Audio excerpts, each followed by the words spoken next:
Cool. So we talked about just kind of starting from neutral, flattening out our opponent, getting them coordinated with our center line. What we're going to talk about now is what if I have an opponent who's playing very defensively and conservatively, and this is kind of the way that a lot of times the underhook happens. Is let me get you in half. Meaning, like I have my opponent and he's just on his shoulder. You have like kind of your prayer position, and he's just staying very like hunched in. And where a lot of people go wrong, right, is they cross over their own center line and try to pummel. Well, I'm off of my center line, he's on his. So he's going to get this underhook. Like 9 times out of 10, he's going to win this fight. Okay?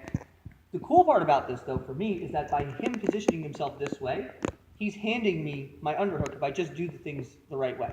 Okay? So I'm here. The first thing I'm going to do, and this is kind of the station I like to get to in half guard if they're like really neutral, is I'm going to shift back towards my heel, and I'm going to control this hip. And this is kind of like the thing I'm going to fight for. A lot of times they're going to try to push you away, they're going to start trying to shrimp away. As long as I stay hugged on this hip, there's not a lot like big dramatic things they can do from here. I have to be mindful of not leaving my hand out. So we'll set up Kimuras, which if I want to go into some re-Kimura fancy stuff, like I have that, but that's not really what we're working on. So conservatively speaking, everything's in tight, and I'm just kind of controlling the hips. I'll grab the belt, I'm pinching my elbow behind their tailbone, just kind of chilling here.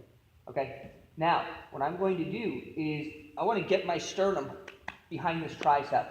So I'm going to shift up. If you notice, look at what happened to what just happened to that elbow there. I come up, and it's going to dip a little, right?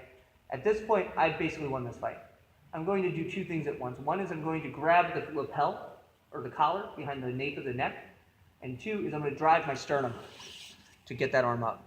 So if you go ahead and give me some resistance on that. So I'm here, and he's like hunkering in real tight. So if I tried to push with my arms and stuff, this is like kind of an even fight, and I don't really want that. So I climb up so that my sternum's behind his elbow. And go ahead and give me some real resistance on that. I'm going to drive my chest. And this is what happens, is my shoulder kind of finds his armpit. From here, how this progresses depends a little. Once I open up this back leg, if you guys look, this back leg is sort of straightened out. So we'll go back. I want this foot to climb up, and I want to touch his knee with the bottom of my foot. I want this knee out wide. We'll talk more at length about this again on Wednesday. From here, I'm looking for a couple of things to, basically what I'm looking for is this elbow to clear on this side, right? Because that's what's going to really cinch in this underhook. I can force that to happen, and there you go. Or sometimes, like if they're giving like real heat, then I'm just gonna have to keep grinding my armpit. But eventually I will find this underhook. Once I find this underhook, I'm gonna put my head in 1 to 2 places, and it just sort of depends on where I'm going. I can go under the chin, or I can go on the side of the head, on the floor. And I'm grabbing this arm. This is basically where we're gonna work from for the next like 2 weeks. It's just this underhook, head under their chin or on the side of their head there. But what we're just focusing on today is just getting to these positions where we can pass from. So we'll go through all that again with Jeremy, and then I'll grab Tom. So let's say you're just hunkered down, you're being real defensive. Oh, and I should note too, and sometimes this is coupled in with like a knee shield, which I'm not going to get too much into the knee shield really at all this semester, unless you guys really want me to. It's just that's kind of its own, ball of wax. But a real simple thing I can do from here, if I feel like this is in the way, is I'll just grab the pant leg, and I'm going to like hip bump and punch. A lot of times people aren't really anticipating that. They're anticipating like a push or a pull fight, and if you just kind of like turn. Either way, I'm just looking to bomb to the hip. From here, I want to climb my sternum behind his tricep, find the collar, and I'm pulling this down while I'm driving my chest into his tricep. From here is where my foot creeps up. It shouldn't be too hard because my weight is on my chest and my legs are open up. Now I'm either passing that elbow across, or if he's giving me some real resistance and I wouldn't be able to do that, I just keep grinding my armpit under his, or my shoulder under his armpit. And then I'm finding my head I'm shifting back and finding my head under the jaw. I'm finding my head on the floor next to his head. And we're working from that. Can you grab you, Tom? Same side. Oh yeah, that would be perfect actually. So again, he's all hunkered in, and he's just being hyper defensive. I'm having a hard time, again, I don't want to cross my center line. That is what's going to get me underhooked. That's what's going to get me getting shucked over. That's what's going to get me John Wayne sweeped, because it's like, or swept, however you want to say it, because I go here, Tom tries to get this underhook, I overcompensate hard in this direction, and then he's going to take me in that direction. You see what I'm saying?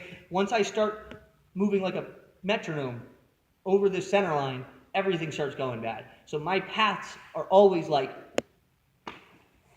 driving them flat and then owning that center line, which again, once we get into the passes, will be a little bit more apparent like how that translates. So anyway, he's on his side, he's hunkered in.